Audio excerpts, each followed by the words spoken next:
مورد دیگه ای که در منابع اهل سنت اومده، توهین خیلی عجیبیه در تاریخ مدینه برای آقای نمیری، تاریخ تخصصی از قدیمی ترین تاریخ ها و معتبرترین تاریخ هاست.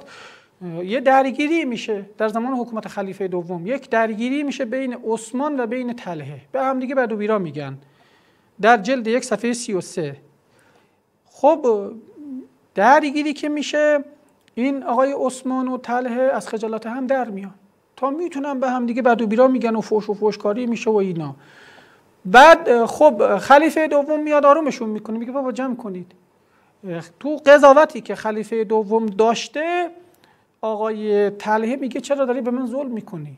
عثمان خیلی به من فوش داد، من مظلومم، لعن المظلوم المشتوم. این عثمان از چی دهنش در اومد به من گفت آی عمر چرا داری همه را یک کاسه میکنی؟ خب تو قضاوت که شما میکنی اون فوش به من داده، خب باید جلوی اون فوش دهنده رو بگیری، چرا داری به منم ظلم میکنی، با منم داری برخورد میکنی؟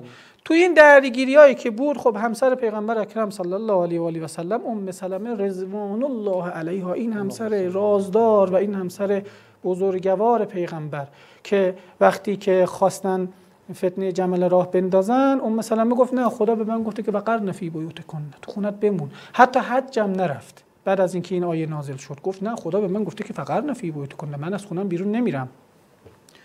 حالا ایشون از اون حجره خودش که کنار مسجد بوده میاد بیرون، میگه که راست میگه، طلحه بهش ظلم شد. ببینید خلیفه دوم عمر چی میگه؟ میگه رو کرد به ام سلمه گفت ما تقولین یا حنتا. من اصلا ترجمه کردنش هم گاهی موقع برام بد میشه.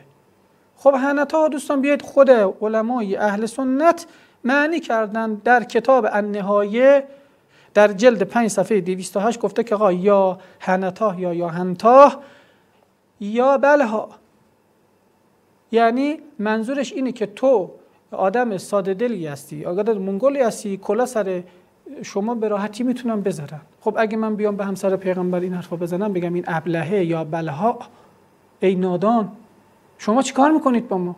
خب آقا خلیفه دوم شما به همسر پیغمبر این حرفا زده.